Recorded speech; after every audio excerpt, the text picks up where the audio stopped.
Hello friends, welcome to my channel. Let's have a look at problem 2495, number of subarrays having even product. In this video, we are going to share a method based on recording the last thin even number index and then do the counting. First, I'll read through the problem statement, then we do the analysis, and finally we share the code. First, the statement. Given a zero-indexed integer array called nums, return the number of subarrays of nums having an even product. So here are two examples. So in example 1, the output is 6. So in the explanation, it lists all the different subarrays. So all the different subarrays with even products. So in the second example, so there are no subarrays with even product because all the numbers are odd numbers. So the constraints for this problem are the following. First, the length of this list is bounded in between 1 and 10 to the power 5, and each element is greater than or equal to 1. So this is important. In other words, so actually it's okay even it's negative, right? So when we consider the numbers, so all the products, we just need to consider the absolute value, or if there is a even component. So with that said, we are ready to do the analysis. So here the method we are going to use is to record the last thin even number index and then do the counting. So here the observation is the following. If a subarray contains an even number, then the product of elements in the subarray is even in the context of this problem. So here, the next paragraph actually demonstrates our procedure or idea. So at each index, in other words, when we look at each number, so if the last thin even number index is J, right? The even number index means the index corresponds to an even number, And then any subarray starting from 0 or 1 up to and ending at index j, and then ending at index I is a valid subarray. So there are j plus 1 subarrays ending at index I and with even product. So here let's look at one example so that we can digest the idea.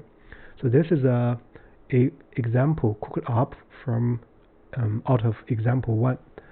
So when we look at the number 7, right? So we know that so the last thin even number index is this one, the index 1, right? So corresponding to the number 6.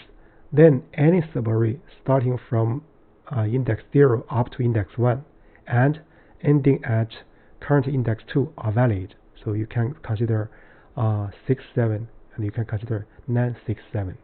Therefore, there are two subarrays, so with even product and ending at this number 7.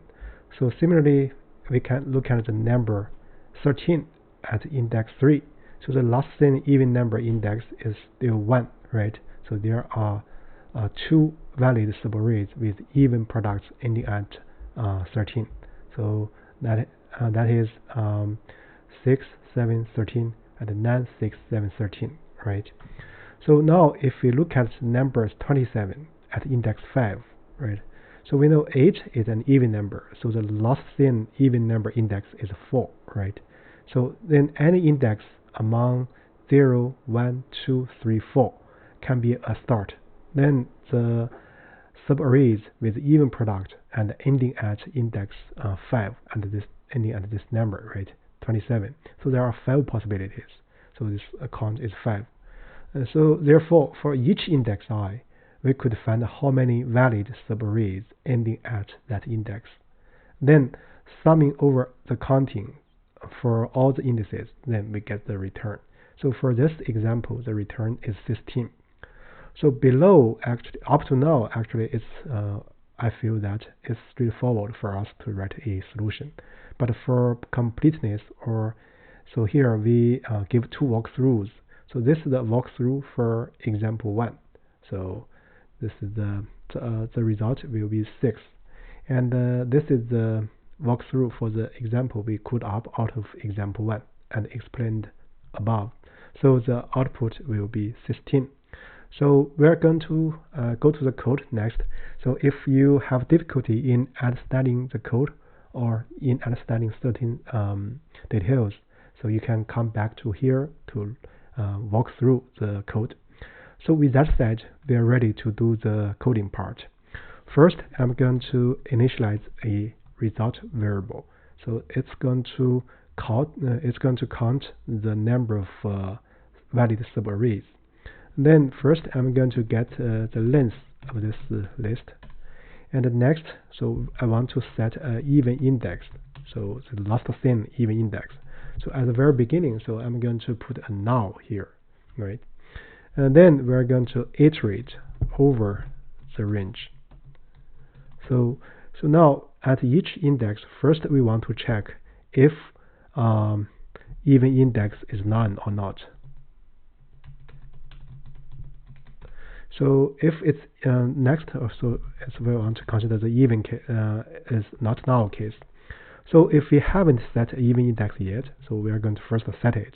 So nums I, if nums I modulo 2 equals 0. In other words, so this number is an even number. Then we are going to set the index to be I, right? So the result will be, so we'll count or increment the number of subarrays with even product and ending at the current index I.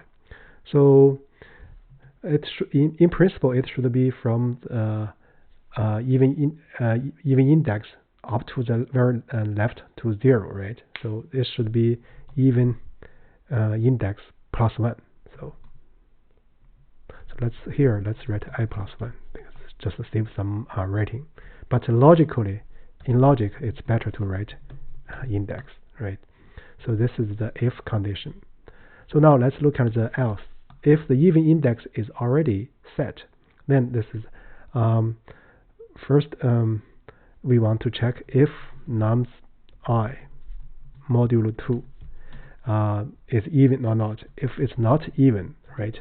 So we do not need to reset the even index when we counting the valid subarrays ending at index I. So in this case, we just need to increment this counting, that is even index plus 1, because the starting index is from 0 up to even index. So there are even index plus 1 possibilities. So this, because it's not a even number, we do not need to reset the even index. Otherwise, let's first set the even index, then do the counting. So even index will be the I, right? So this is the last thing. Then we're going to increment the result by even index plus 1. So overall, if you look at the code structure, so we see that always we want to increment the result at each index by even index plus 1, right? That's what we want. So with that said, so we are ready to do the return. So let's do the return. So with that said, we are ready to do some tests. Yeah, it passes the example we cooked up, which is actually a little bit complex than the example 1. Now let's look at example 1.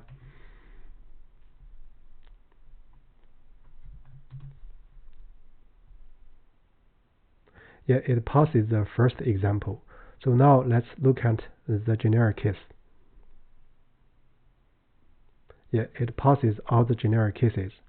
So with that said, I guess that's about it for this problem. So in this video, we shared a solution based on looking at the last thin even number index. So then we do the counting at each index, right? So with that said, I guess that's the end of this video. If you have comments or if you have other formats of solutions, you are welcome to share at the video comment session. Thank you.